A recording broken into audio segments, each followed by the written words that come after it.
Good morning guys. आज हम लोग बॉन्ड ऑर्डर निकालना सीखेंगे। पिछले लेक्चर में हम लोग ने इसका जो है मॉलिक्यूलर ऑर्बिटल थ्योरी का थ्योरेटिकल पोर्शन पढ़े थे। आज हम लोग इसका न्यूमेरिकल्स पढ़ेंगे। तो आज हम पहले समझ लेते हैं कि बॉन्ड ऑर्डर क्या होता है। बॉन्ड ऑर्डर, तो बॉन्ड ऑर्डर का मतलब होता है कितने नंबर ऑफ बॉन्ड्स हैं किसी भी मॉलिक्यूल में। तो bond order represent number of bonds. ये किसको रिप्रेजेंट करता है? Number of bonds in between atoms. तो एटम्स के बीच में कितने बॉन्ड्स हैं उसको रिप्रेजेंट करता है।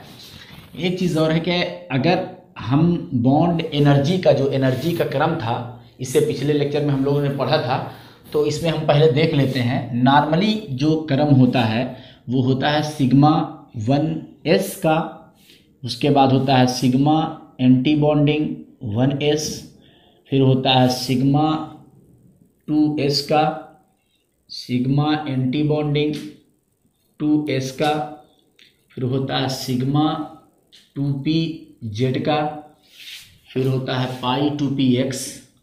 इसकी सेम एनर्जी होती है pi 2px is equal to pi 2py। इसकी एनर्जी सेम होती है। उसके बाद होता है pi anti bonding 2px is equal to pi anti bonding 2py, और फिर होता है सिग्मा एंटी बॉन्डिंग 2pz। ये एनर्जी का क्रम होता है। इस तरीके से जब मॉलिक्यूलर ऑर्बिटल बनते हैं तो उसका ये क्रम होता है। यानी जो सिग्मा 1s है, जो एंटी बॉन्डिंग है, ये ABMO को रिप्रेजेंट करेगा, और ये बॉन्डिंग है। हमें पता है कि एंटी बॉन्डिंग मॉलिक्यूलर ऑर्बिटल की जो एनर्जी होती है वो बॉन्डिंग की तुलना में हमेशा ज़्यादा होती है। बॉन्डिंग की तुलना में हमेशा ज़्यादा होती है। यही कारण है। अच्छा, एक चीज़ हो, जिसकी एनर्जी ज़्यादा होगी वो ज़्यादा स्टेबल नहीं होगा। एनर्जी ज़्यादा होगी तो ज़्यादा स्टेबल नहीं होगा। तो हम देख लेते हैं बॉन्ड ऑर्डर। बॉन्ड ऑर्डर का फार्मूला होता है, बॉन्ड ऑर्डर डायरेक्टली प्रोपोर्शनल होता है बॉन्ड स्ट्रेंथ के। बॉन्ड ऑर्डर जितना ज़्यादा आएगा उतना ज़्यादा बॉन्ड स्ट्रेंथ होगी, यानी बॉन्ड की पावर होगी उतना ज़्यादा। लेकिन बॉन्ड ऑर्डर इन्वर्सली प्रोपोर्शनल होता है लेंथ के, बॉन्ड लेंथ के। यहाँ पर हम लिख दे रहे हैं लेंथ के। तो ये फार्मूला होता है सिंपल। अब ये होता है, सवाल उठता है कि बॉन्ड ऑर्डर हम निकालेंगे कैसे। तो बॉन्ड ऑर्डर का जो फार्मूला होता है, bond order is equal to होता है हाफ NB माइनस Na।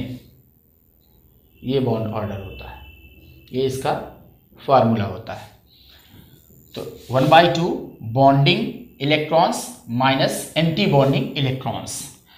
अब ये समझ लेते हैं कि एंटी बॉन्डिंग इलेक्ट्रॉन्स कब बनते हैं। एंटी बॉन्डिंग इलेक्ट्रॉन्स ABMO और BMO, ये हम लोग पढ़ चुके थे कैसे बनते हैं। एक होता है डीजनरेटेड ऑर्बिटल्स,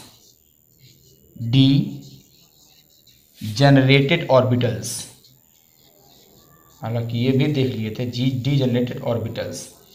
अगर सेम एनर्जी के ऑर्बिटल आपस में ओवरलैप होते हैं तो जो ऑर्बिटल बनता है वो डीजनरेटेड ऑर्बिटल्स बनता है। खैर, ये सिंपल एक फार्मूला होता है। अब हम बॉन्ड ऑर्डर निकालेंगे कैसे, तो उस चीज़ को हम देख लेते हैं। तो हमारा जो है half NB minus Na formula है, ये नोट कर लीजिएगा। तो bond order is equal to होता है 1/2 NB माइनस Na, यानी bonding electrons minus anti bonding electrons. अब यहाँ देख लेते हैं हम बॉन्डिंग इलेक्ट्रॉन्स किसे कहेंगे। तो जो वैलेंसी किसी भी एटम का जो वैलेंसी शेल इलेक्ट्रॉन होगा, वैलेंसी शेल इलेक्ट्रॉन होगा, उसी में ही बॉन्डिंग इलेक्ट्रॉन्स छुपे होंगे, बॉन्डिंग इलेक्ट्रॉन्स छुपे होंगे और एंटी बॉन्डिंग इलेक्ट्रॉन्स छुपे होंगे। फॉर एग्जाम्पल हम ऐसे मान लेते हैं O2, हालांकि एटम है। अच्छा, ये जो मॉलिक्यूलर ऑर्बिटल थ्योरी है ये एप्लीकेबल ही है मॉलिक्यूल पर। जब एटम आपस में मिलते हैं तो मॉलिक्यूल बनता है। तो यहाँ पे अगर हम देख लेते हैं तो O2 अगर हम देखते हैं O2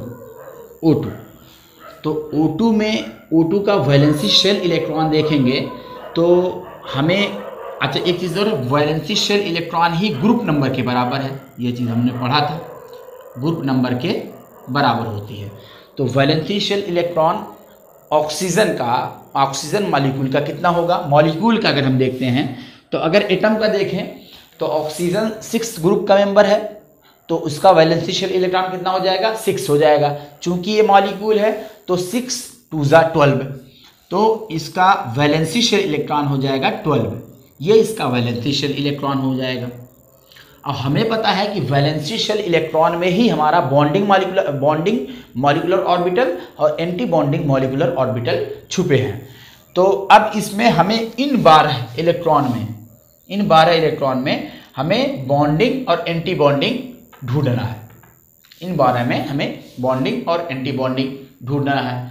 तो अब रही बात ये कि जो 4 बजे 8, अगर ऐसे देखें तो 8 दूने 16, कुल कितने इलेक्ट्रॉन हैं इसमें, 16 इलेक्ट्रॉन हैं। लेकिन जो 4 इलेक्ट्रॉन हैं वो नॉन बॉन्डिंग है, एंटी नहीं है, नॉन बॉन्डिंग है, यानी ये बॉन्ड बनाते ही नहीं है, इनसे कोई मतलब ही नहीं है। बॉन्ड बनाते कौन से हैं, ये बनाते हैं, बॉन्डिंग और एंटी बॉन्डिंग वाले बनाते हैं, नॉन बॉन्डिंग वाले नहीं बनाते हैं इलेक्ट्रॉन, मतलब बॉन्ड।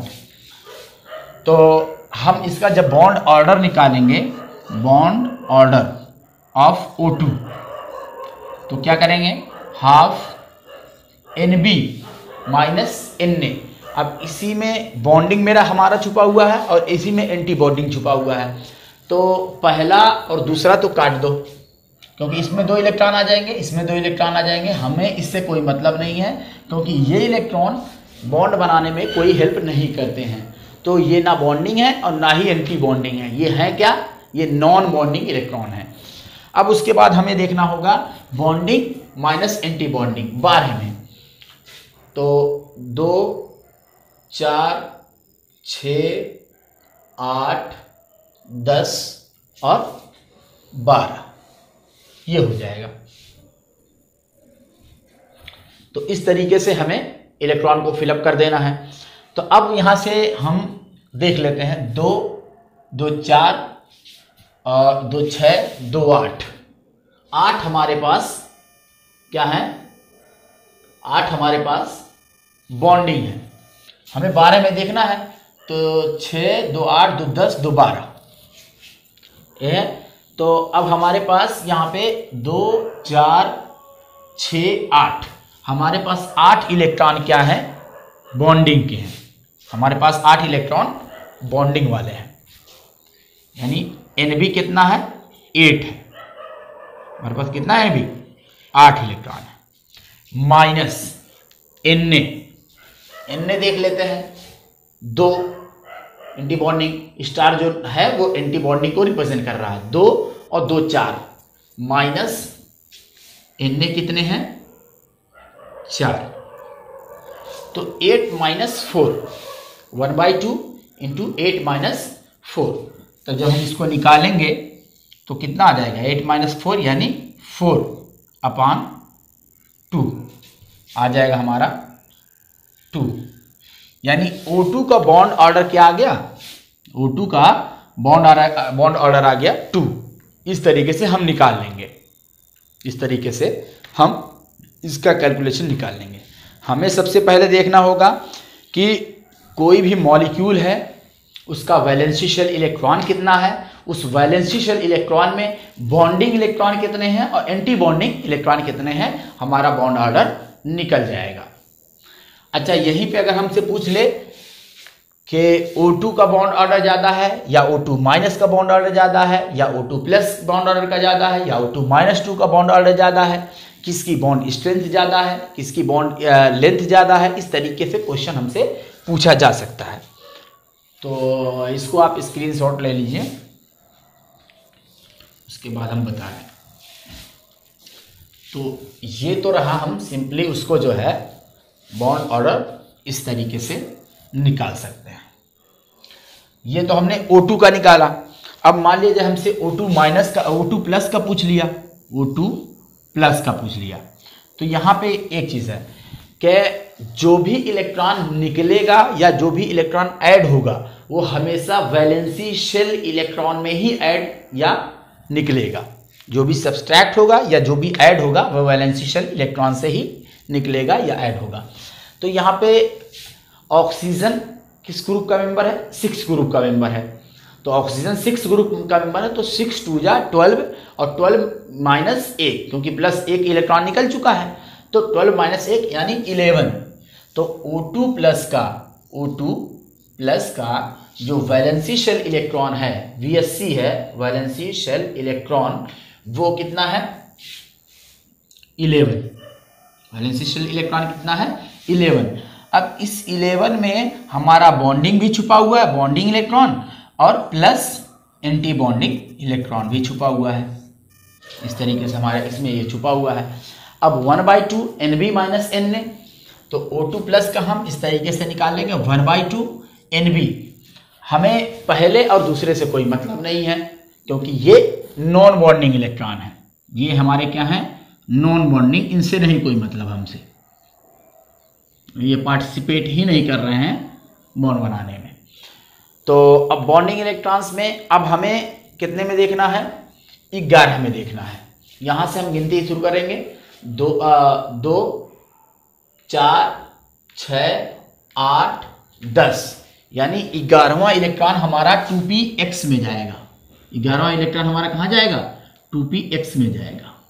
यहाँ पे गया, एंटी बॉन्डिंग में हमारा 11वां इलेक्ट्रॉन चला गया। तो फिर वही चीज़ हमारा वैसे बॉन्डिंग कितना है? 2 4 6 8। हमारा बॉन्डिंग इलेक्ट्रॉन कितने हैं? 8। बॉन्डिंग में तो कोई फर्क नहीं पड़ा, लेकिन एंटी बॉन्डिंग में एक कम हो गया। यहाँ पहले 2 था, अब एक कम हो गया, 2 और 1 3, -3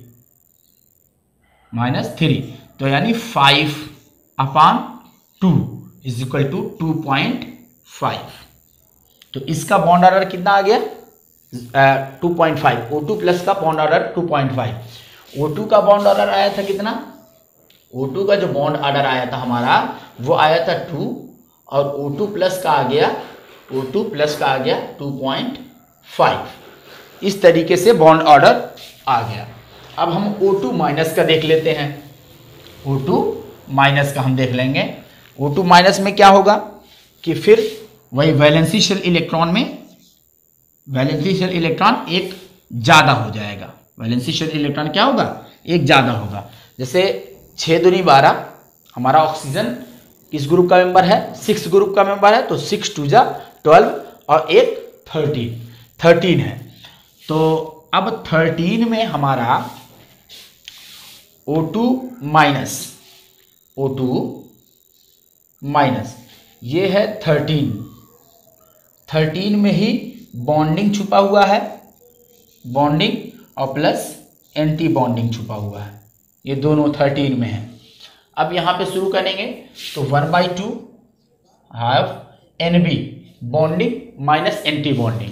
अब 13 जब जाएगा तो इसमें 2 रहेगा, इसमें 2 रहेगा, और एक कहाँ चला गया? एंटी बॉन्डिंग में चला गया। जैसे यहाँ से शुरू करते हैं, 2 4 6 8 10 12 और 1 13 है। तो अब बॉन्डिंग शुरू कर लेते हैं। तो 2 4 6 8 हमारा बॉन्डिंग है, 8 हमारा क्या है? बॉन्डिंग इलेक्ट्रॉन्स है। माइनस एंटी बॉन्डिंग कितना है? 5, पहले 4 था ना, तो 8 5 13, 8 5 13, तो 3/2 यानी 1.5। तो O2 की आ गई 2, O2 प्लस की 2.5 एंड O2 माइनस की आ गई 1.5। ये बॉन्ड ऑर्डर का क्रम आ गया, बॉन्ड ऑर्डर का क्रम आ गया, ये हमारा बॉन्ड ऑर्डर का क्रम है। अब इसी तरीके से हम O2 -2 का देख लेते हैं, O2 -2 का देख लेते हैं, O2 -2। अब जब यहां -2 करेंगे तो फिर 6 2 जा 12 और 12 2 14, तो 14 आ जाएगा। NB और Na जो आ जाएगा ये 14 है। NB Na कितने हैं? 14 है। तो 14 में अगर हम देखेंगे तो 2 4 6 8 10 12 और 14, यानी फिर एंटी बॉन्डिंग में चला गया। कहाँ चला गया हमारा इलेक्ट्रॉन? एंटी बॉन्डिंग में चला गया। बॉन्डिंग तो हमारा उतना ही है, कितना? 8 माइनस अब एंटी बॉन्डिंग कितना हो गया? 2 4 6। एंटी बॉन्डिंग कितना हो गया? 6। तो 8 6 14, 8 - 6, तो बॉन्डिंग माइनस एंटी बॉन्डिंग। अब बचा कितना? 2/2 = 1। तो बॉन्ड ऑर्डर आ गया कितना? 1। तो अब हम यहां पर O2 - का जब O2 -2 का जब देखेंगे, O2 -2 का जब हम देखेंगे यहां पर, तो हमारा बॉन्ड ऑर्डर जो आ जाएगा O2 -2, बॉन्ड ऑर्डर आ गया 1। अब हम इसको क्रम से सजा लें, हम इसको क्रम से सजा लें, तो हम यहां कह सकते हैं, हम इस चीज को डिनोट कर सकते हैं कि बॉन्ड ऑर्डर का जो क्रम आ गया, बॉन्ड ऑर्डर, तो सबसे कम किसका है? O2 -2 का है, O2 -2 का है। उसके बाद किसका है? O2 माइनस का है। फिर किसका है? O2 का है। फिर किसका है? O2 का है। फिर उसके बाद O2 प्लस का है। ये हमारा बॉन्ड ऑर्डर का क्रम आ जाएगा। सबसे ज्यादा बॉन्ड ऑर्डर किसका? O2 प्लस का, उसके बाद O2 का, उसके बाद O2 माइनस का, उसके बाद O2 -2 का। ये बॉन्ड ऑर्डर का क्रम आ गया। अगर ये हमसे पूछते, ये तो बॉन्ड ऑर्डर हो गया, अगर ये हमसे पूछते बॉन्ड लेंथ का क्रम बताओ, तो हमारा क्या हो जाता? O2 -2, O2 माइनस O2 और O2 प्लस। तो बॉन्ड लेंथ सबसे ज्यादा O2 -2 की हो जाती। क्यों? क्योंकि बॉन्ड ऑर्डर इसका सबसे कम है। बॉन्ड ऑर्डर जिसका कम, उसका बॉन्ड लेंथ ज्यादा। तो यही क्रम उल्टा हो जाता। अच्छा, बॉन्ड लेंथ है, यही हमसे पूछते बॉन्ड स्ट्रेंथ, तो बॉन्ड ऑर्डर ही बॉन्ड स्ट्रेंथ को शो करता है, बॉन्ड स्ट्रेंथ। इस तरीके से हम फाइंड आउट कर लेंगे कोई भी क्वेश्चन बॉन्ड ऑर्डर का, हम इस तरीके से फाइंड आउट करते हैं। तो आप स्क्रीनशॉट ले लीजिएगा, और वीडियो अगर एक बार में ना समझ में आए तो वीडियो को एक आध बार और देख लीजिएगा, एक आध दो बार, तो अच्छे से समझ में आ जाएगा। थोड़ा पेशेंस रखिएगा, सब समझ में आ जाएगा। अच्छा, कुछ केस ऐसे हैं जो ये डायरेक्ट नियम फॉलो नहीं करते हैं। जैसे फॉर एग्जांपल, अब हम, अच्छा पहले एक चीज़ और जान लें कि बॉन्ड ऑर्डर 0 है, बॉन्ड ऑर्डर = 0 आ गया। इसका मतलब ये होता है कि कोई भी बॉन्ड एटम के बीच में एग्जिस्ट नहीं करता है, कोई भी बॉन्ड एटम के बीच में एग्जिस्ट नहीं करता है। तो बॉन्ड ऑर्डर 0 का मतलब होता है कोई बॉन्ड एग्जिस्ट नहीं करता। इसका मतलब ये होता है कि मॉलिक्यूल फॉर्मेशन संभव नहीं है। जिस भी एक मॉलिक्यूल का बॉन्ड ऑर्डर 0 आ जाएगा, बॉन्ड ऑर्डर 0 आ जाएगा, वो मॉलिक्यूल संभव नहीं है, क्योंकि bond order number of bonds को बताता है। तो एक चीज़ ये है। अब उसके बाद हम देख लेते हैं कि कुछ केसेस हैं जिन केसेस में अलग अलग है। फॉर एग्जाम्पल, हम अगर B2C2N2 का केस देखें, B2C2 और N2, इस केस में क्या होता है, सिग्मा 2pz सिग्मा 2pz की वैल्यू, सिग्मा 2pz की वैल्यू जो होती है वो पाई 2px और पाई 2py से ज़्यादा हो जाती है। फॉर एग्जाम्पल हम ऐसे करें, sigma 1s, sigma anti bonding 1s, sigma 2s, sigma anti bonding 2s, फिर आता है सिग्मा 2pz आता था, लेकिन अब 2pz पहले नहीं आएगा, अब आ जाएगा pi 2px, pi 2px is equal to pi 2py, और उसके बाद आ जाएगा सिग्मा 2pz, ये क्रम हो जाएगा। और फिर आ जाएगा pi anti bonding 2px is equal to pi anti bonding 2py, और फिर आ जाएगा सिग्मा एंटी बॉन्डिंग 2pz, ये क्रम हो जाएगा। यानी चेंज कहाँ पे हुआ है, चेंज हमारा कहाँ हुआ है, चेंज हमारा सिग्मा 2pz पे हुआ है। पहले सिग्मा 2pz यहाँ पे रहता था, उसके बाद पाई 2px आता था, पाई 2py आता था, लेकिन बोरान और कार्बन नाइट्रोजन के केस में इस तरीके से हो जाता है। अब हम आ जाते हैं बोरान के बारे में पढ़ेंगे। बोरान के बारे में अगर हम देखते हैं तो बोरान का एटॉमिक नंबर होता है 5। बोरान का एटॉमिक नंबर कितना होता है, 5 होता है। तो B2 का केस देख लेते हैं, तो ये हो जाएगा 5 दूनी 10। अच्छा, चूंकि बोरान किस ग्रुप का मेंबर है, बोरान हमारा जो है boron aluminium gallium indium thallium, तो बोरान हमारा 3rd ग्रुप का मेंबर है। बोरान हमारा 3rd ग्रुप का मेंबर है। अगर ये 3rd ग्रुप का मेंबर है तो जाहिर सी बात है इसका जो वैलेंसी शेल इलेक्ट्रॉन होगा वो कितना होगा, 3 होगा। वैलेंसी शेल इलेक्ट्रॉन कितना होगा, Vsc, ये 3 होगा।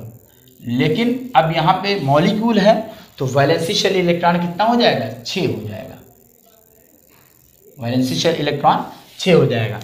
इन सब से हमसे कोई मतलब नहीं है, सिग्मा 1s और सिग्मा एंटी बॉन्डिंग 1s से कोई मतलब नहीं, क्योंकि ये नॉन बॉन्डिंग इलेक्ट्रॉन्स हैं, नॉन बॉन्डिंग इलेक्ट्रॉन्स, तो इससे कोई मतलब नहीं। अब यहाँ पे हम फिलअप करेंगे, हमें 6 इलेक्ट्रॉन को फिलअप करना है, 2 2 4 और 2 6। तो 2 बॉन्डिंग यानी 4 बॉन्डिंग है और 2 एंटी बॉन्डिंग है। तो 1/2 NB माइनस Na। अच्छा, ये जो 6 इलेक्ट्रॉन हैं ये NB और प्लस Na को रिप्रेजेंट करेंगे, बॉन्डिंग इलेक्ट्रॉन्स और एंटी बॉन्डिंग इलेक्ट्रॉन्स को रिप्रेजेंट करेंगे। तो इस तरीके करेंगे तो 1/2। अब यहाँ पे आ जाते हैं बॉन्डिंग इलेक्ट्रॉन्स कितने हमारे पास हैं, 4, 2 2 4 4। एंटी बॉन्डिंग कितने हैं, 2, 4 माइनस 2, तो आ जाएगा 2/2 यानी 1। तो B2 के केस में जो बॉन्ड ऑर्डर आ जाएगा, बॉन्ड ऑर्डर ये आ जाएगा 1।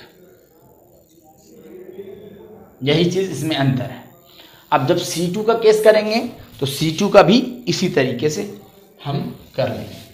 ये कुछ चीज़ें थोड़ा सा अलग हैं, जैसे B2 C2 N2 का केस अलग है, उसमें केवल एक ही अंतर आया है कि सिग्मा 2pz की वैल्यू जो होती है वो पाई 2px और पाई 2py से ज़्यादा होती है। तो हम C2 के केस में करेंगे तो C2 कार्बन की अपनी कार्बन जो है चौथे ग्रुप का है और कार्बन की एटॉमिक नंबर 6 होता है, तो 12 इलेक्ट्रॉन है, 4 से तो कोई मतलब नहीं है, बचे 8 इलेक्ट्रॉन। तो 8 इलेक्ट्रॉन में हमें फिलअप करना है, तो 2 4 6 और 8, यानी बॉन्डिंग और बढ़ गया, तो बॉन्डिंग 6 हो गए। तो बॉन्ड ऑर्डर क्या हो जाएगा, bond order is equal to 1/2 NB minus NA, NB कितना है 2 4 6, तो 6 माइनस 2 इस तरीके से हो जाएगा। तो 4/2 4/2 इज इक्वल टू हो जाएगा 2, 4/2 इज इक्वल टू 2। तो बॉन्ड ऑर्डर कितना C2 का कितना आ गया, बॉन्ड ऑर्डर 2 आ गया। इसी तरीके से N2 का निकाल लेंगे। तो ये चीजें हमें इसी तरीके से फाइंड आउट करनी है। ये सिंपल केस है, इस तरीके से हम फाइंड आउट कर लेंगे। ये तो रहा एक मेन तरीका कि जिस तरीके मतलब किस तरीके से हम फाइंड आउट करेंगे, जो पूरी तरीके से हमें उसे रिप्रेजेंट करेंगे और पूरा दिखाएंगे कि इस तरीके से हमने किया है। तो ये सब चीज़ें बीटेक उटेक में बहुत पूछी जाती हैं। बॉन्ड ऑर्डर निकालना, बॉन्ड लेंथ पूछना निकालना, बॉन्ड स्ट्रेंथ निकालना, नीट में बहुत ज़्यादा पूछी जाती हैं। लेकिन चूंकि नीट में इतना टाइम नहीं होता है, तो हम एक चीज़ रट लें ऐसे ही। अब इतना काम करेंगे तो हम ज़्यादा टाइम लग जाएगा क्वेश्चन करने में। तो हमें ये पता होना चाहिए 7वां 8वां 19वां और 20वां, 7 8 19 20 ये सिग्मा एंटी बॉन्डिंग इलेक्ट्रॉन है। सिग्मा एंटी बॉन्डिंग ABMO है, ABMO है। ठीक, ये चीज़ हमें पता हो जाए। और 15वां 16वां 17वां 18वां 19वां 17वां 18वां 10th तक के पाई एंटी बॉन्डिंग यानी पाई ABMO है, पाई ABMO है। ये हमें पता चल गया। अब हमको मान लेते हैं O2 का केस निकालना है। O2 का हमें कोई भी मॉलिक्यूल दे देगा, O2 का हमें निकालना है। तो अब इसका हमें पूरा एटॉमिक नंबर देख लेते हैं। 8 दूनी 16, एटॉमिक नंबर इसका कितना है, दोनों का आ जाएगा 16 आ जाएगा। तो 1/2 अगर हम इसमें अगर हम देख ले तो 12 आ जाएगा इसका valency shell electron, valency shell electron हमारा 12 आ जाएगा। तो 1/2 NB माइनस NA, तो चूंकि 12 है तो 7वां 8वां हमारा एंटी बॉन्डिंग में गया होगा। 7वां 8वां इलेक्ट्रॉन हमारा एंटी बॉन्डिंग में गया होगा, बाकी सब बॉन्डिंग में गया होगा। तो और 12 ही है, 12 टोटल है। तो बॉन्डिंग, अच्छा एक चीज है कि बॉन्डिंग और तो NB माइनस NA करना है। तो ऐसा करना है कि 12 आ जाए, 12 आ जाए। तो हम यहां से कर सकते हैं कि एक चीज यहां से वैलेंसी शेल इलेक्ट्रॉन से ना करके हम 16 से करते हैं। ये हम एटॉमिक नंबर से करेंगे, इसको हम एटॉमिक नंबर से करेंगे। 16 हमारे पास टोटल इलेक्ट्रॉन है, हम वैलेंसी शेल इलेक्ट्रॉन से नहीं कर रहे हैं। हमारे पास 16 इलेक्ट्रॉन है। अब हमें ये जानना होगा कि 7वां 8वां और 15वां 16वां ये 4 इलेक्ट्रॉन हमारे कहाँ गए होंगे, एंटी बॉन्डिंग में गए होंगे। और ऐसा करना है कि उन दोनों को जोड़ने पर, बॉन्डिंग और एंटी बॉन्डिंग को जोड़ने पर VSC के बराबर आ जाए, वैलेंसी शेल इलेक्ट्रॉन के बराबर आ जाए। ये चीज ये जो बता रहे हैं ये तब अप्लाई करेंगे जब हमको MCQ बेस्ड क्वेश्चन करना होगा। अदरवाइज हम पूरा वही जो मेथड बताए हैं उसी मेथड से हम बॉन्ड ऑर्डर और बॉन्ड लेंथ निकालेंगे। तो अब यहाँ पे 1/2 NB माइनस NA हमें पता चल गया कि 4 NA में चले गए, एंटी बॉन्डिंग में चले गए। अब यहाँ पर हमें इस तरह जोड़ना है ताकि वो इसमें आ जाए वैलेंसी शेल इलेक्ट्रॉन। तो 8 - 4 तो 8 4 12 और 12 है इसका VSC है। 12 क्या है, वैलेंसी शेल इलेक्ट्रॉन है। वैलेंसी शेल इलेक्ट्रॉन हमारा 12 है। तो अब यहाँ पे हम 1/2 और इंटू 4 यानी 2 आ गया।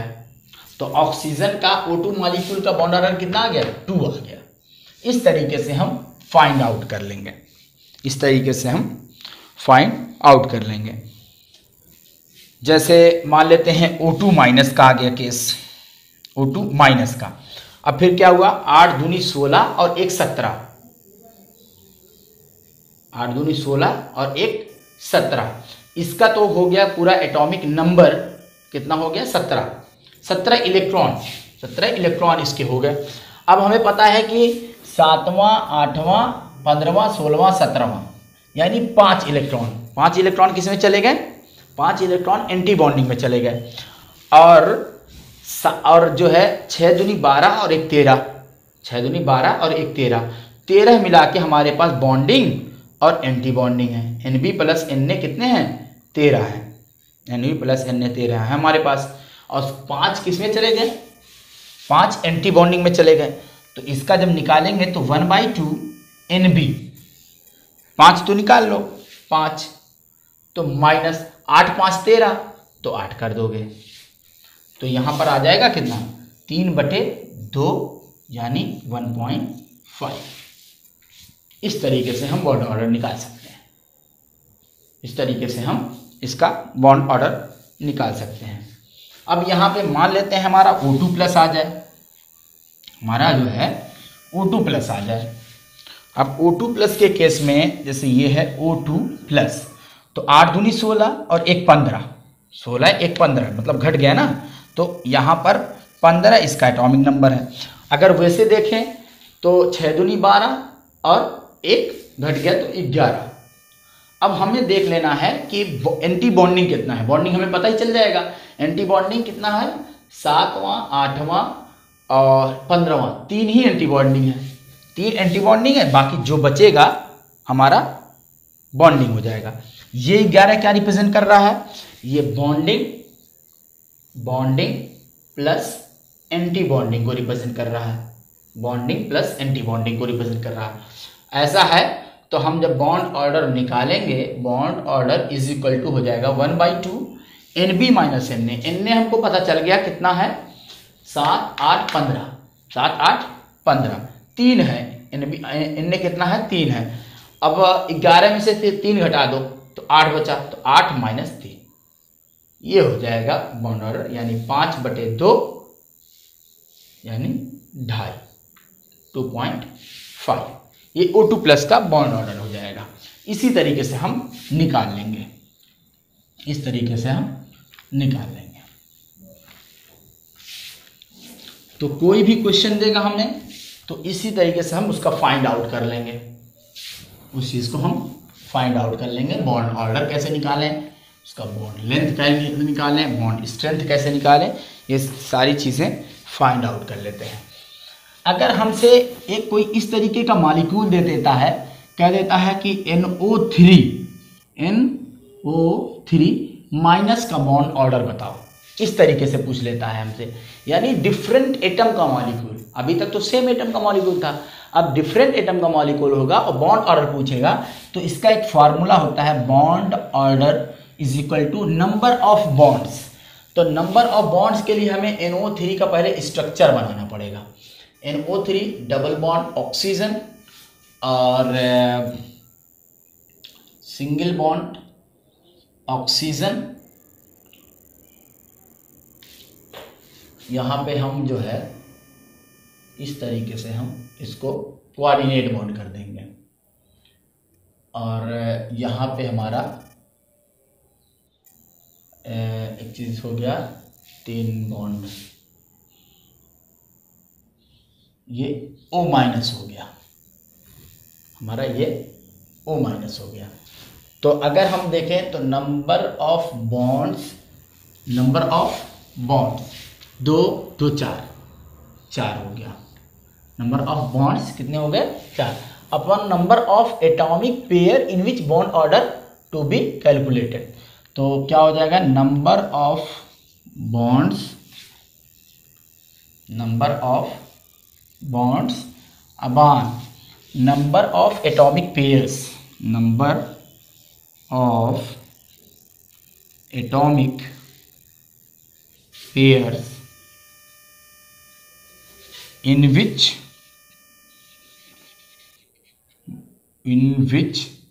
bond order to be calculated.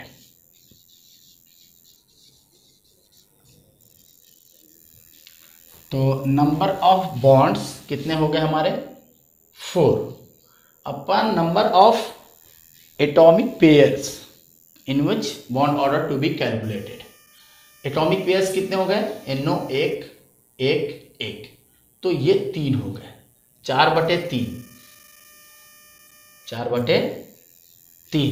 ये NO3 की बात बता रहे हैं 3 एकम 3 पॉइंट लगेगा तो 3 3 का 9 3 3 का 9 ये आ जाएगा इसका बॉन्ड ऑर्डर NO3 माइनस का बॉन्ड ऑर्डर आ जाएगा।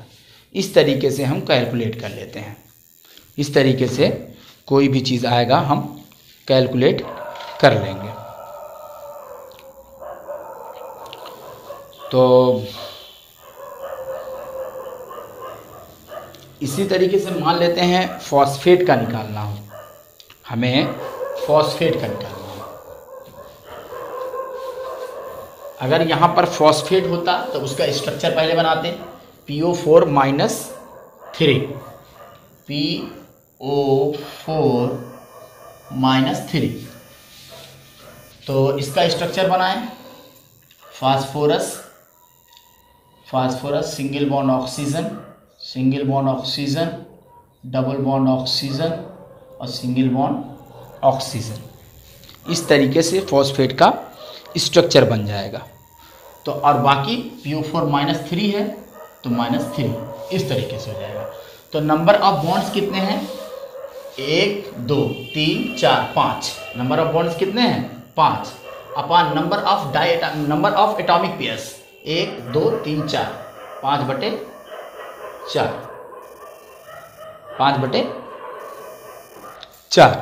तो कितना आ जाएगा 4 एकम 4 पॉइंट लगेगा